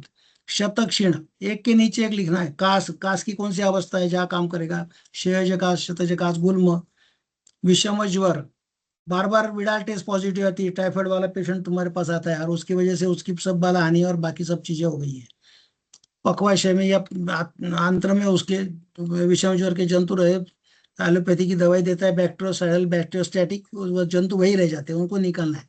वृद्ध यानी हार्निया, बार बार हार्निया हो रहा है या हार्निया ऑपरेशन होने के बाद भी वो फेल्यूर गया है, हमारा यह बस्ती उसमें काम करता है। वात कुंडलिका, उदावर्त, कुक्षिशूल, मूत्रकुक्ष, अश्रुदर, ये सब प्रवाहिका, जानू जंगा आदि का जकड़ जाना, अभी नए नए जो वैद्य आ रहे हैं हमारे पास, तो वो जंतु जंगा में जकड़ जाना आते हैं, HLV-27 वाले भी पेशेंट तुम्हारे पास आएंगे। वो सब उनके हिसाब से ऑटो इम्यून डिसीज है, हमारा हिसाब से विदग्ध आहार रस और उसकी वजह से पूरी धात्वाग्नि बिगड़ने की वजह से होने वाले जो बीमारी है, वहां प्रतिकार शक्ति खराब होती है, उसको इम्यून सिस्टम डिस्टर्ब करने वाला हमारा आहार रस है या विदग्ध आहार है, ये दिमाग पे रख के काम करना है। तो सबसे ज्यादा उसने बाद में बताया कि इतना नहीं समझा तो बाकी कोई व्याधि रह गए होंगे मेरे से, तो कफ और पित्त रोगों को दूर करता है, बल जनन या रसायन विधि से वो काम करता है। फिर शालीपर्ण आदि बस्ती है, सहचर आदि बस्ती है, बलादि अपन है, द्वितीय बलादि बहुत सारे हैं, अपुष आदि है, पंचम मूलादि है। हर एक के नीचे आप देखते जाओ ये क्या क्या काम करता है और उसको आप उठाओ। अभी मैंने शारंग की दर ने सबसे ज्यादा कंपैरिजन किया बताया था, हमारे पास टाइम कम है इसलिए शारंगधर का सिर्फ मैं आपको वर्णन बताता हूँ। उसमें भी निरोग के बारे में उसका एक खुद का एक कंसेप्ट है। आप शारंगधर का जब बस्ती परिचय पूरा पढ़ेंगे तो आपको कंफ्यूजन होना नहीं चाहिए, उसके लिए उस डिटेल में नहीं जाता, सिर्फ उसके क्या क्या बताया उतना मैं आपको फटके में एक एक स्लाइड बता देता हूँ। निरोग की मात्रा उसकी एक कुड़ल, सवा शेर, मध्यम मात्रा वगैरह वगैरह 48 थोड़े यानी 400 ml थी, 80 ml हीन मात्रा में बताया, कम से कम 480 ml निर्वह देना ही है, ये उसका बोलता है। निर्वह अयोग्य कौन है उसके भी उसके उनके कंसेप्ट है। अब ये सामान्य दिमाग में रखना है, इधर वापिस का श्वास आ गया, देखिए आप बस्ती नहीं देंगे तो चलेगा नहीं, कुष्ठ आ गया आप बस्ती नहीं देंगे चलेगा नहीं, कुष्ठ की भी एक ऐसी अवस्था आती है कि जहाँ बस्ती देना ही पड़ता है। फिर योग्य रोगी भी आ गए, उसके कौन से देने हैं। फिर विधि भी आ गया, निरो बस्ती देने का विधि, स्नेह स्वेदन करना है, अपान वायु मूत्र का परित्याग करना है, बिना भोजन किए हुए रोगी को वगैरह मध्याह्न उसको वो बोलता है कि मध्याह्न काल में निरो बस्ती देना है। फिर वो बोलता है उत्कट आसन में बैठे रहना है 1 मुहूर्त तक, इतना अभी व्यवहार में कितना होगा, आपको ग्रंथों से लेना है, जो आपको व्यवहार में जमता है उतना काम करना है। 2 घड़ी तक बस्ती द्रव्य निकलने पर फिर उसको आगे जाके वो क्षार मूत्र अम्बल कांजी सेंधा घोल के शोधन बस्ती का प्रयोग करने को बोल रहा है।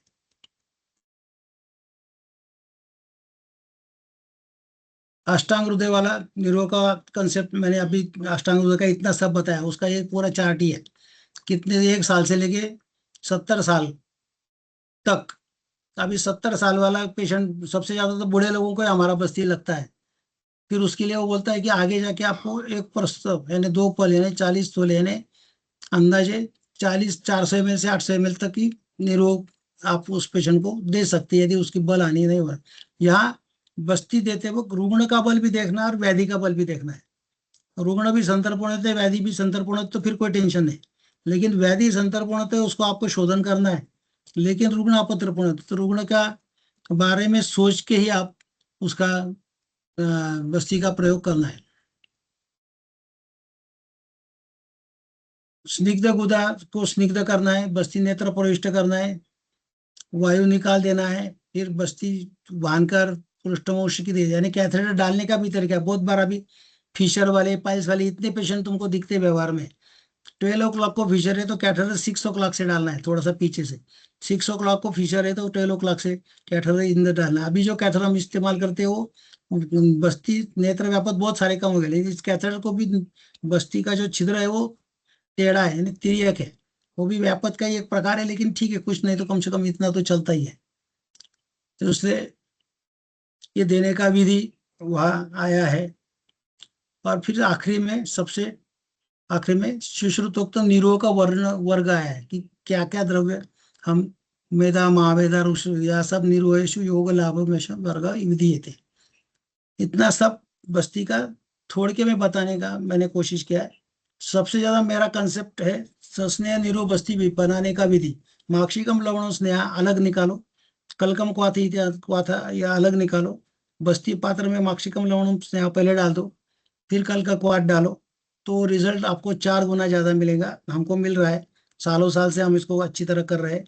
और कर्म काल विधि वैद्य ने खुद के बुद्धि के हिसाब से उसका क्रम में बदलाव करना चाहिए, नहीं तो फिर कंपाउंडर होशियार हो जाता है, वो योग बस्ती तेल का काढ़े का देके व्यापक कराते रहता है, और डर लोग फिर बस्ती नहीं देना है डॉक्टर साहब, बाकी सब देना है, क्योंकि बस्ती से तकलीफ होती है, बहुत कपड़े खराब होते हैं, ऐसा होता है वैसा होता है, बस्ती अंदर रहता नहीं, 12-12 घंटे तक अनुवासन रहता है। और सुश्रुत ने तो 9 प्रकार के बस्ती दिए, पहले 3 छोड़ के फिर बाकी आके कि धातुगत कैसा काम करते हैं उसके बारे में वर्णन है।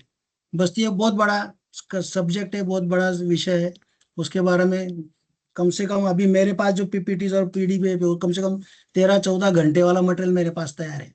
इतने बारीक बारीक चीजें उसमें आपको आपसे चर्चा कर सकते हैं, लेकिन जो मुझे आता था वो मैंने आपको बताने की कोशिश की। शायद कुछ चीजें गलत होंगी तो वो मेरे लिए, और बाकी जो आपको पसंद होगी आपको लेना है, ये बोल के मैं आपको यहाँ रुकता हूँ। अभ्यासात प्राप्यते दृष्टि कर्म सिद्धि प्रकाशिनी रत्नादि संजानात न शास्त्रादेव जायते।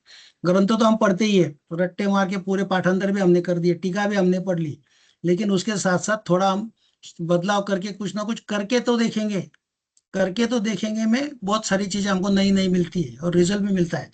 और हम रिजल्ट देते हैं तो ही पेशेंट हमको नमस्कार करेगा, नहीं तो देख करेगा नहीं। इसलिए इतना बोल के मैं रुकता हूँ। कुछ प्रश्न होंगे तो आप पूछ सकते हैं। 30 बराबर 4:30 बज गए, बंद कर दो इसको। Thank you so much, sir. Now I request if anyone कहाँ से having बंद any doubts, you may please ask to sir. नमस्ते सर। नमस्ते, बोलिए। सर मेरा प्रश्न ये है कि पंचतिक्त क्षीर जो बस्ती है वो आप कितनी क्वांटिटी में देते हैं और उसको अभी चालू हो गया। मतलब सिरिंज से ही पुश करते हैं या फिर हाँ, मतलब स्लोली देने के लिए कुछ और मेथड अडॉप्ट करते हैं? बढ़िया। सर्पिक्षीर यदि सिरिंज से देना है तो अभी अच्छा हो गया, वीडियो एंड टाइम पे चालू हो गया। यदि आप सिरिंज में सर्पिक्षीर तिक्तरस भरते हो और आप बस्ती ऐसा देते हो तो फिर वो जो घी है वो ऊपर आ जाता है और काढ़ा आगे जाएगा। तो सर्पिक्षीर बस्ती जब देना है आपको, गया वापस, तो आप उसका उल्टा करो।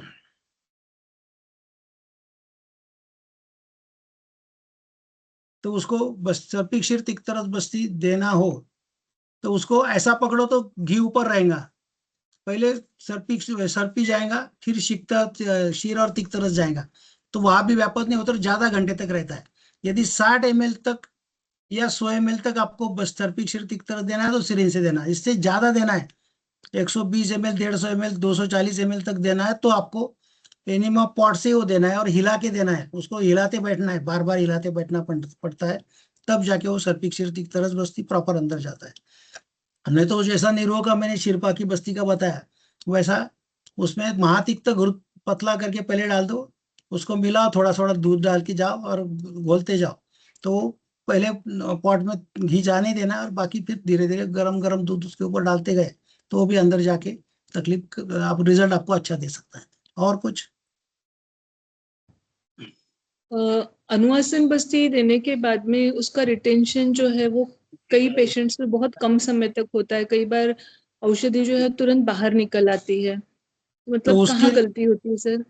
उसके लिए 3-4 चीजें जरूरी है अनुवासन के लिए, इसलिए मैंने उसका क्राइटेरिया फिक्स बताया कि पक्वाशय खाली चाहिए, निराम अवस्था अच्छी चाहिए और अग्नि अच्छा चाहिए। तो यदि पक्वाशय खाली है तो आपने लेफ्ट लैटरल पेशेंट को लिटाया है, कैथेटर डीप पुश करना है, 4.5 अंगुल तक प्रवाहिनी विसर्जनी संवरणी है, उसके अंदर यानी कैथेटर सिर्फ 4 अंगुल बाहर रहना चाहिए, इतना अंदर तेल कैथेटर अंदर डालना है। वो कैथेटर को उसके पक्वाशय में जो गैस है, हमारे महाभूत के हिसाब से भी बताओ तो वायु महाभूत जितना है वो कैथेटर से गैस फ्लैटस पास हो जाता है। सब फ्लैटस पास होने तक आप सिरिंज को या एनिमा पॉट को ऊपर उठाओ मत, या सिरिंज को उसको चिपकाओ मत। आप सिर्फ प्लेन कैथेटर पहले डालो, पूरा पक्वाशय खाली कर लो। पक्वाशय खाली होने के बाद में लेफ्ट लैटरल लेटने के बाद में यदि आप अनुवासन बस्ती वाला 240 ml आपका अनुवासन बस्ती है, 120 ml वाला एनिमा पॉट आप ऊपर उठाते हो तो तेल एकदम स्लोली अंदर जाता है। यदि आपको उसको ज्यादा घंटे तक रखना है तो कमर के लेवल में पॉट उठा के रखना है, उससे ज्यादा हाइट पॉट को देना नहीं। ग्रेविटेशनल फोर्स जितना आप कंट्रोल रखेंगे उतना तेल अंदर अच्छा रहता है। तेल पूरा चला गया 120 ml, 130 ml की पेशेंट को पेट के बल पे सुलाना है, वो हम करते नहीं। पेट के बल के सुलाने के बाद में उसको थपथपाना है, कमर को, पीठ को थपथपा के बाद में फिर उसको राइट करवट में वैसा ही पेट के बल में से राइट करवट में आना है। यदि वो राइट करवट में आके गुपचुप लेटे रहता है, गलती से वो पीठ के बल पे सो गया और पीठ के बल से राइट करवट पे आ गया, तो रहने के बस्ती का द्रव्य ट्रांसफर कॉलन में जाने के चांसेस बहुत कम हो जाते हैं। यदि पेट के बल पे सुला है और राइट करवट पे आ जाता है तो फिर वहां ट्रांसफर कोलन वाला जो अनुवासन है वो आगे जाता है और टेसेंडिंग कोलन तक आने तक उसको कम से कम 15 से 20 मिनट आप लिटा के रखो। आधा घंटा अपने पास टाइम है और जगह है तो आप उससे ज्यादा भी लिटा के रखा तो भी चलेगा। और फिर उसको आधे घंटे बाद 20 मिनट के बाद यदि उठाते हो और वहां गुद पीछू लगा के देते हो तो कम से कम 2 घंटे, ज्यादा से ज्यादा 12 घंटे तक अनुवासन रहता है। आप कैथेटर अंदर डालना है, पॉट धीरे धीरे पुश करना है और उसके ऊपर बाद में 1-1.5 घंटा, 2 घंटा, 2.5 घंटा कम से कम उसको कुछ खाने को देना नहीं है। गलती से खाना खा लिया, पानी पी लिया, कुछ चाय पी लिया कि वापस आंतड़े की हलचल होती है और वहां से फिर वो तेल निकलने की कोशिश चालू हो जाती है। थोड़ा थोड़ा तेल निकलता रहता है। कम से कम 2-2.5 घंटे तो भी कम से कम उसको कुछ आपको जरूर उस पेशेंट, इसलिए हमने पहले उसको पिला के रखी तो उसको 2 घंटे तक कुछ देने की एक्चुअली जरूरत नहीं, दे देते हैं इसलिए वो व्यापक हो जाता है। ये उसका पहला कंसेप्ट है। और बाकी चीजें बहुत सारी है लेकिन कम से कम ये बेसिक की तरफ आपको ध्यान देना है। और सर प्रणाम बहुत बहुत सर। धन्यवाद सर। नमस्ते। सर मेरा सर आपके नमस्कार सर। दर्शन मेरा हो गए। निवेदन था सर के हाँ, सर आपका आज हाँ, तो बहुत आनंद ला दिया आपने। मैं सर कह रहा नहीं था कि कुछ आजकल वेद रोगी ज्यादा थे तो वेद के लिए कोई स्पेशल बस्ती प्लान किए सर आपने? कौन सा आवाज वेद समझ में नहीं वेद आया। वेद वाले के लिए, मेद, वेट लॉस के लिए। हाँ, वजन कम करने के लिए।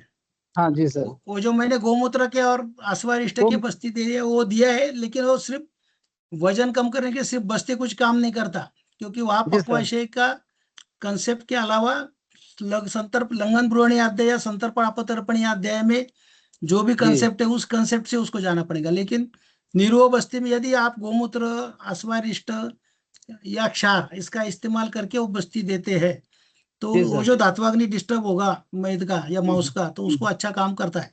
प्राय मेद यानी कफ, और कफ वृद्धि कफक्षय उसकी चिकित्सा आमाशय, और इसलिए आमाशय की चिकित्सा ज्यादा काम करती है बस्ती से। जी जी सर।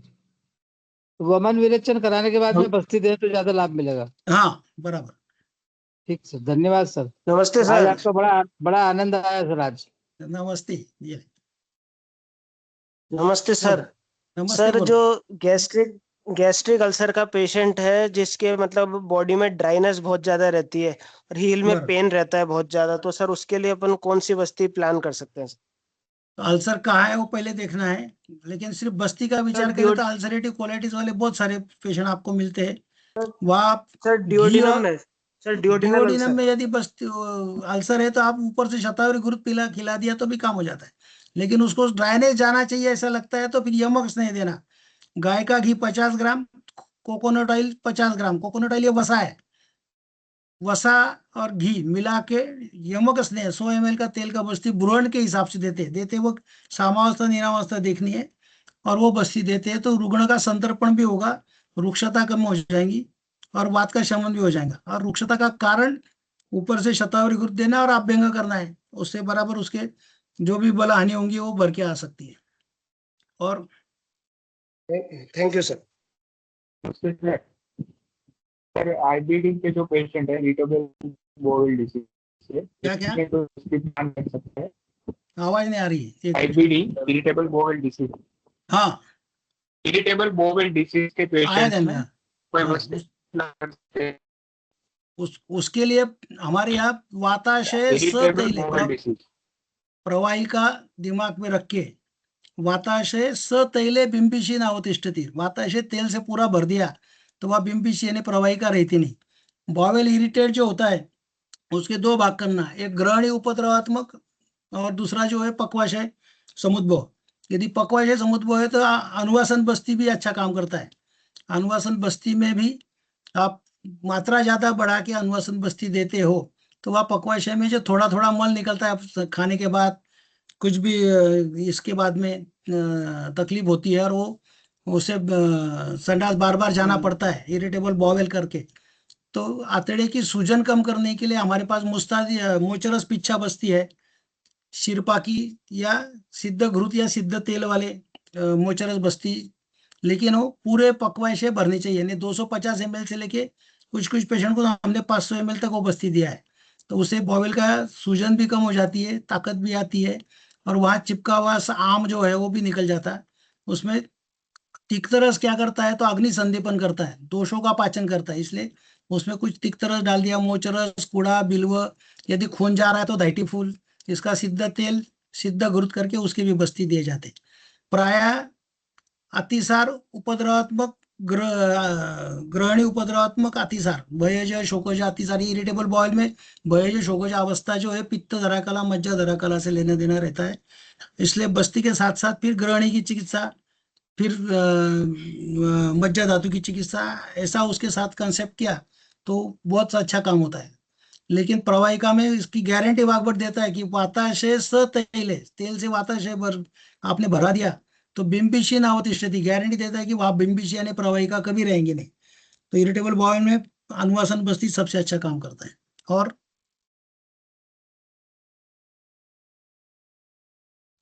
सर एक वो वेरिकोज वेन के लिए बताइए सर, उसके लिए कुछ बस्ती काम करता है या शमन चिकित्सा ही? वेरिकोज वेन के लिए व्यान वायु और रक्त धातु, इनके बारे में सोच के काम करना है। वात का उद्भव स्थान पक्वाशय, इसलिए गुड़ची सिद्ध तेल का बस्ती हम दे देते हैं, मधु अष्टादि तेल का बस्ती हम अनुवासन के लिए दे सकते हैं।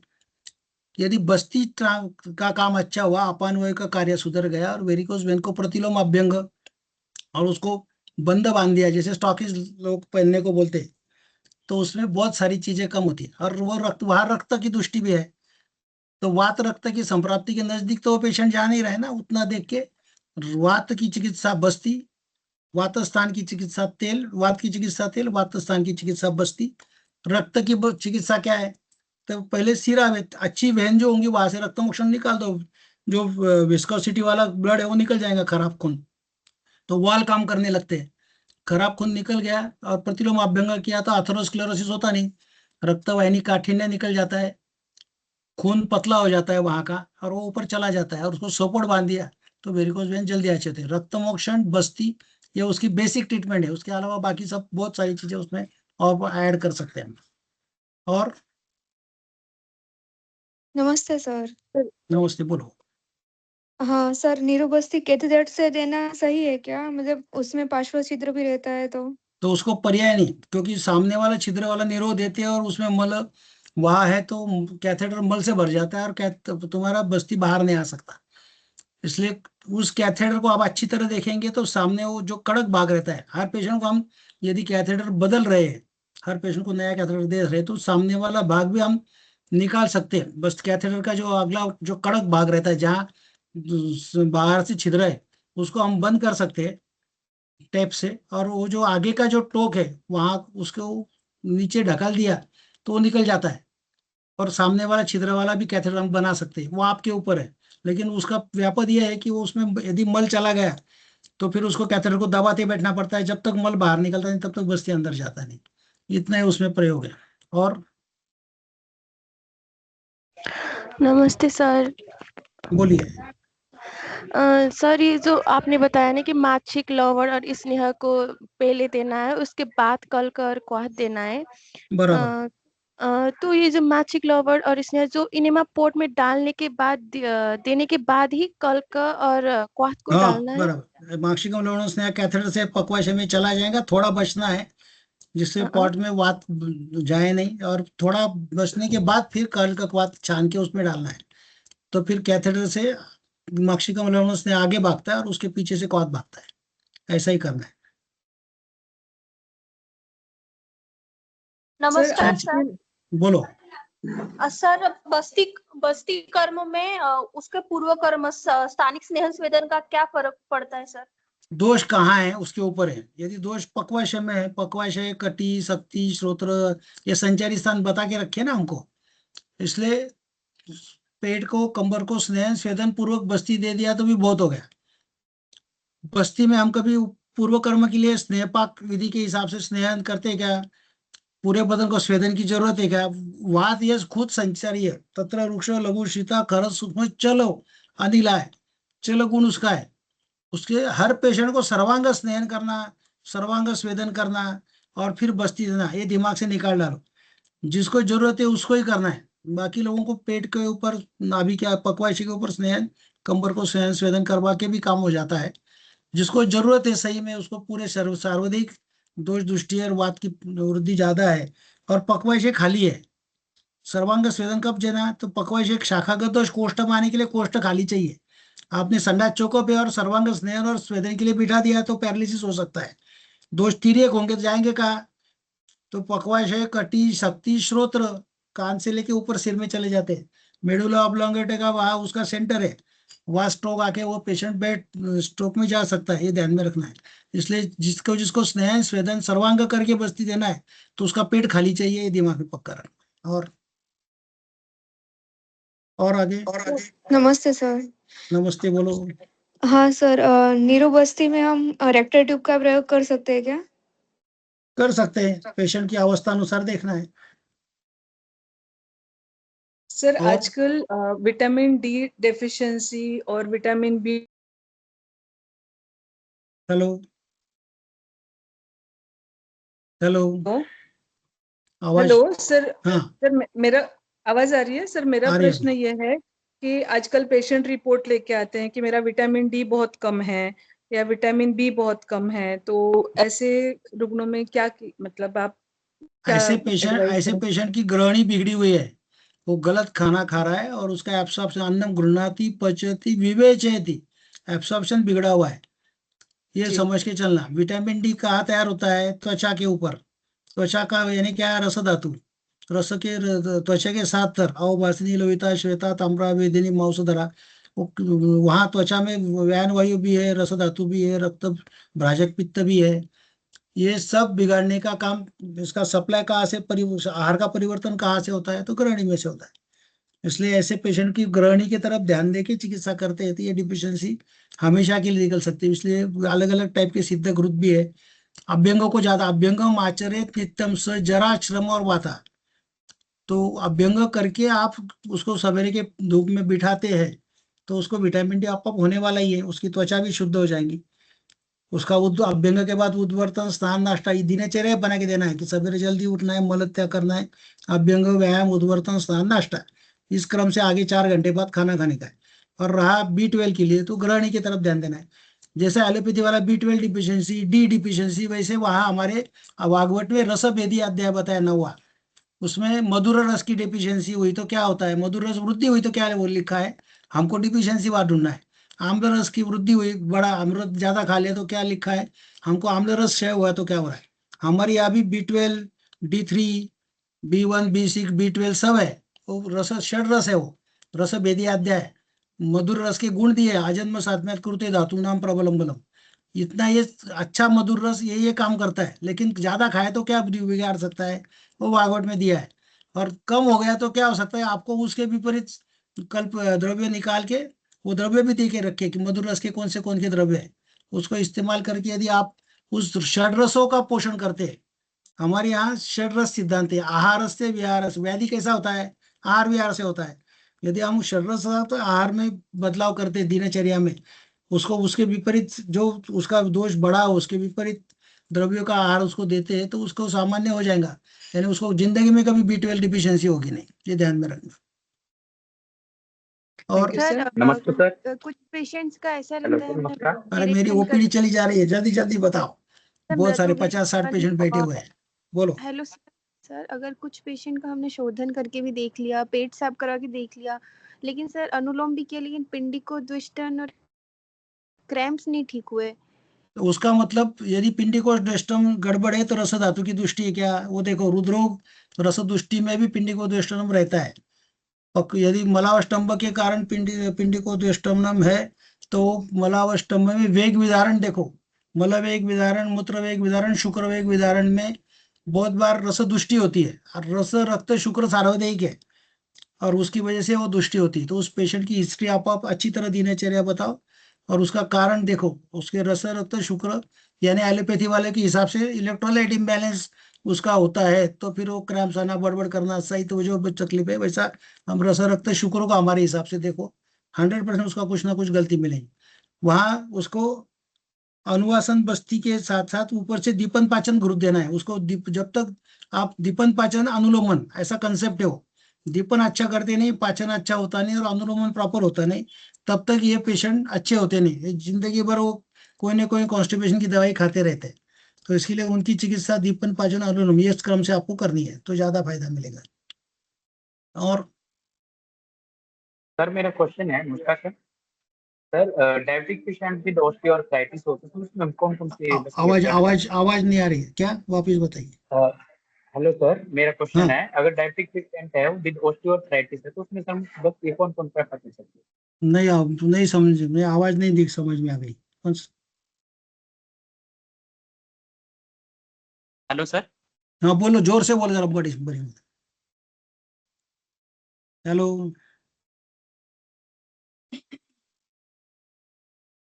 Hello sir. रुकते हैं यार। हेलो। हाँ सर, डायबिटिक पेशेंट है विद ऑस्टियोआर्थराइटिस तो सर उसमें हम कौन सी बस्ती प्रेफर कर सकते हैं? उसको सर्पिक सिरतिक तरह दे सकते हैं, मज्जा सिद्ध तेल का बस्ती दे सकते हैं। यदि डायरेक्ट मज्जा क्षय है, अस्थि क्षय है तो सर्पिक सिरतिक तरह मज्जा सिद्ध तेल, कोकोनट ऑयल का भी सिद्ध तेल तैयार करके उसका भी बस्ती हम दे सकते हैं, तो जल्दी हड्डियों को पोषण करता है। लेकिन ऑस्टियोआर्थराइटिस यानी आपको संधिगत बात बताना बोलना है, तो संधिगत बात की चिकित्सा है स्नेह दाह और उपनाह, बाह्य अभ्यंतर स्नेह, दाह यानी अग्निकर्म और उपनाह चिकित्सा, ये विशेष चिकित्सा है। और वातस्य उपक्रमा स्नेह स्वेदा ये सामान्य चिकित्सा, ये करनी चाहिए। यानी बस्ती बाद में आएगा, पहले ये चीजें आपको उसके साथ करनी चाहिए। शिरा स्नायु इसलिए रक्त मोक्षण भी दर्द, घुटने का दर्द कम करने के लिए काम में आता है। और आगे सर क्या लेखन बस्ती वैसोवेगल शॉक क्रिएट कर सकती है? लेखन बस्ती बहुत सारी चीजें कर कंट्रोल, यूरिन का कंट्रोल भी उससे जा सकता है लेखन बस्ती का। अभी मैंने एक पेशेंट का उदाहरण बहुत सालों पहले वाला दिया, जो लेखन में ज्यादा मात्रा में गोमूत्र, वात प्रकोप उसमें ज्यादा बढ़ गया तो बहुत सारी तकलीफें बढ़ा सकता है। आहार रस भी बिगाड़ सकता है, रस रक्त शवन भी बिगाड़ सकता है, तो उसमें वो भी प्रॉब्लम आ सकता है। इसलिए लेखन बस्ती करते वक्त हर रोज पेशेंट को देख के अवस्था बदल गई कि चिकित्सा बदल देनी चाहिए, तो ही वो रिजल्ट देगा, नहीं तो देगा नहीं। ध्यान में। और हो गया।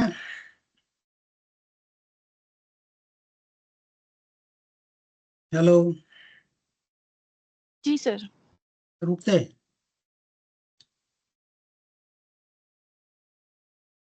Do we have any other questions? No sir. Yes. Sir निरोग बस्ती की मात्रा आप कितनी मतलब प्रयोग में लाते हैं? पॉट में भरते वक्त 1 लीटर पूरा भरो और पेशेंट को देख के उसकी मात्रा आप देते वक्त देखो कि उसको सेंसेशन कहाँ आ रहा है, कब आ रहा है, उसका ख्याल आ रहा है कि नहीं, मलकते का उस हिसाब से उसको, क्योंकि वो ग्रेविटेशनल फोर्स के लिए 960 ml की भरना है पॉट में, देते वक्त वो जजमेंट लेना है। या पेशेंट का बल कम है तो फिर तो आप 500 ml 700 ml ऐसा भी दे सकती है, आपके ऊपर है, रुग्ण के ऊपर है, रुग्ण का बल देख के फिर प्लानिंग कर। जरूरत लगी तो दूसरा वस्ती आप दे सकते हैं, तीसरा दे सकते हैं। ओके सर, वो कैथेटर का समझ में नहीं आया, आपने जो कुछ समझाया वो नहीं समझ में आया कैथेटर, कुछ। कैथेटर में जो साइड वाला जो छिद्र है ना, जी। उसको आप टेप से बंद कर दो। ओके। उसके बाद में कैथेटर का जो आगे का एज है, अभी मेरा वीडियो चालू नहीं हो रहा है, नहीं तो मैं आपको बताता, कैमरा चालू नहीं हो रहा है, तो कैथेटर का जो, जहां से हम कैथेटर अंदर डालते हैं, एकदम कैथेटर का टिप रहता है, वो टिप जो बनता है ना, वो अंदर वाले एक इससे बनता है, उसको हम बाहर निकाल सकते हैं। आप अच्छी तरह आप कैथेटर को, उसका कैथेटर की शस्त्रक्रिया करो तो समझ में आ जाएगा। वो टिप को इससे कोई भी कटर से या उससे अंदर ढकेल दो, वो अंदर चला जाता है और कैथेटर का आगे का भाग खाली खुल जाता है उस कैथेटर का।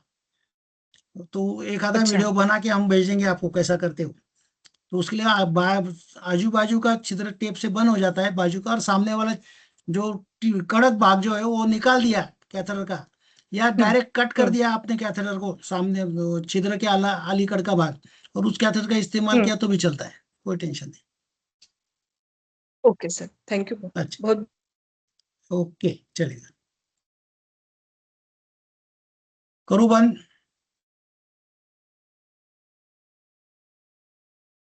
Thank you so much, sir. On बढ़िया। behalf of the organizing committee, I would like to thank Dr. Praveen Prabhakar Joshi, sir, for delivering such an insightful lecture. I would like to extend my sincere gratitude to our mentor, Vaidyadevan Trigunaji, President GB RAV, for his continuous support, guidance, and blessings. I thank our director, Dr. Vandana Siroha ma'am, who is the guiding force for all the events at RAV. I would also like to thank Vaidya Rajesh Kotecha sir, Secretary, Ministry of Ayush, for his participation and encouragement in all our endeavors. Most importantly, I would like to express our heartfelt thanks to all the gurus, shishyas, and other scholars for their presence and active participation for making this webinar a successful one. Thank you, sir.